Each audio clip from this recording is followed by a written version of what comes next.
Good evening, everyone. Happy Research Day. So, this time we're going to continue making a video presentation as regards to research writing. So, this time our primary concern is how to write our review of literature and studies. But we are going to divide this video into two parts. This time, we are going to focus on crafting the review of literature, and the next part will be the crafting of related studies. But before that, for those who are new to this channel, I want you to subscribe and then hit the notification bell so that if I have new videos relating to writing, research in education, you will always be updated. So this time, as what I have said, our primary concern for this video is the making of your review of literature. Okay, so when we talk about review of related literature or review of literature, it demonstrates mastery of the literature in the field. Second, presents pertinent research to acquaint the reader with existing knowledge on the subject. It discusses the study in relation to the current or more recent literature. It includes the discussion of the theoretical and conceptual framework, and it provides the researcher or researchers with enough information to achieve the goals of the research. So, this time I will give you the helpful websites for research.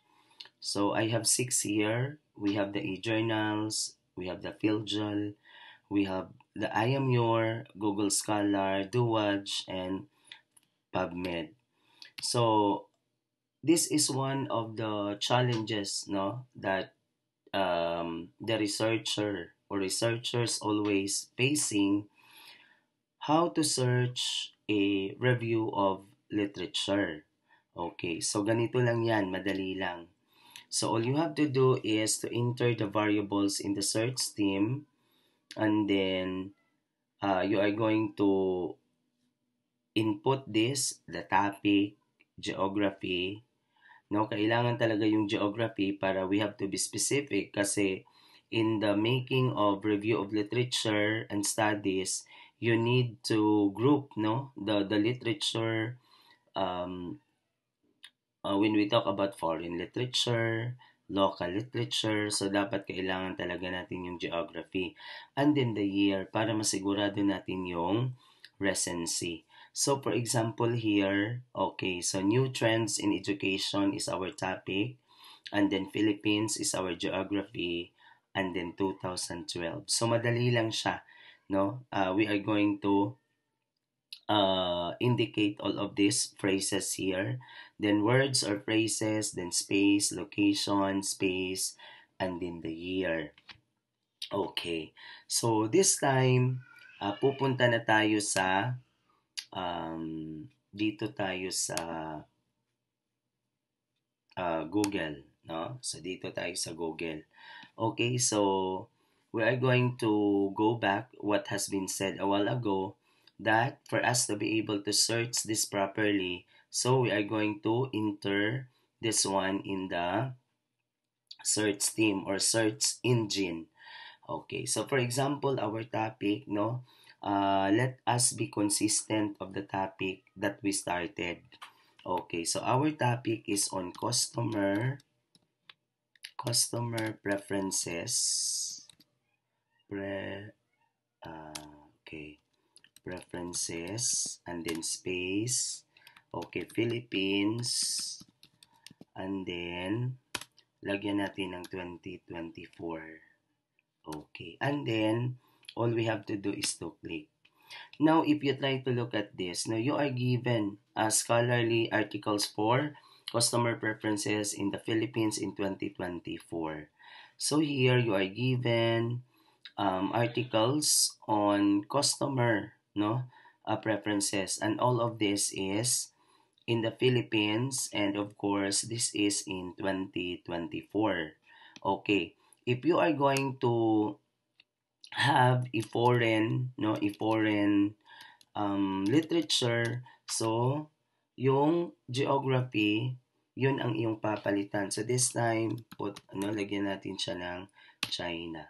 Okay, so if you try to look at this, no, there are scholarly, no, these are scholarly articles in China talks about customer preferences. Okay. So, but before we are going to proceed, no, ano nga ba yung kaibahan ng literature at ng studies? So, lahat ng mga articles, journals, or lahat ng mga babasahin na merong abstract, yan ay related studies.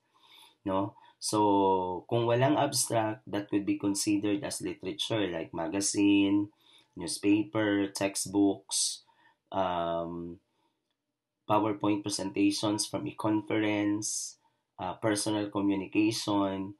No, pag wala talaga siyang abstract, that is considered as literature. Kasi lahat ng mga studies na makikita natin sa Google Scholar ay merong abstract. So, meaning to say, yan ay mga related studies. Okay, so for example, this one, no?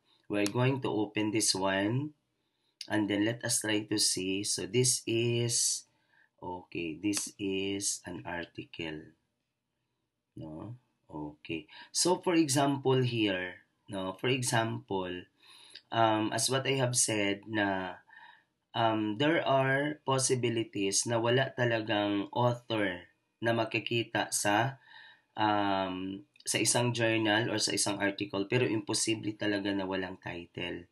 So for example, if you are going to, okay, meron siya, no? This is published by Textor on August 2024. Okay. So for example, no? For example, um, an article na wala siyang author pero meron siyang title.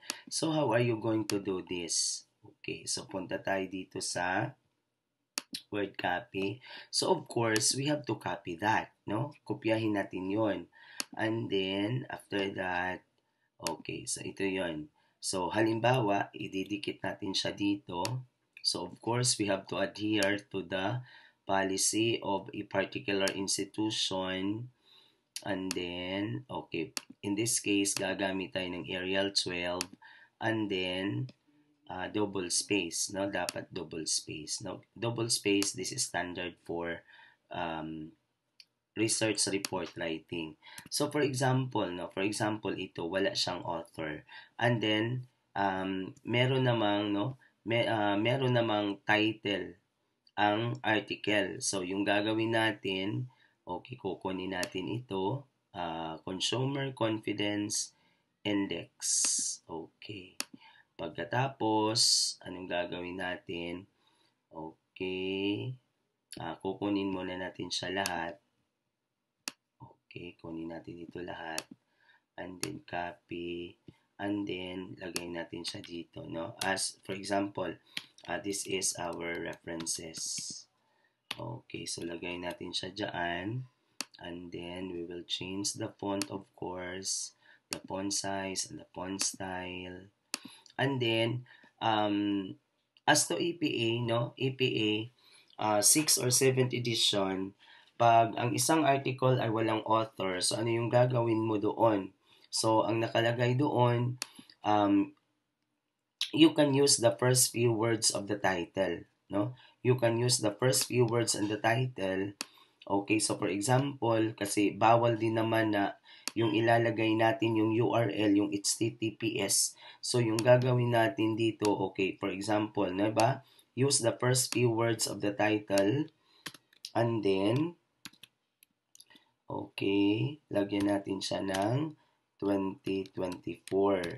However, according to the guidelines, so this will be, okay, lagyan natin siya ng quotation mark, and then i-italic natin ito. Okay. So, ganyan lang kasimple. Know how to get the reference of this. So, okay. So, lagyan lang natin siya dyan, and then, retrieved on, okay, kailan natin na-retrieve yung file? For example, September 1, 2024. Okay, so and then from. So this time, ilalagay na natin yung URL, no? Kung saan dito natin nakuha yung kanyang, okay, sa site na ito, no? Okay, so from, okay, we can now paste the URL. So ganito lang yan, no? Ganito lang kasimple. So kahit walang author, pwede basta merong title, and then imposible din naman na pag walang year yung article. So kung talagang worst case scenario wala talagang year, so you can use the current year, and then in your reference list ito yung gagawin mo. Okay, so ganito lang po, no, ang paghahanap ng literatura, review of related literature doon sa Google sa internet. So sana may natutunan kayo, no, sa panunood sa tutorial na ito or discussion about research. So see you again sa next part of this, at yung gagawin na naman natin ay kung paano tayo bubuo ng a paragraph with the use of the abstract, no? Kasi the next video talks about related studies. So, thank you so much for watching. God bless everyone and stay safe.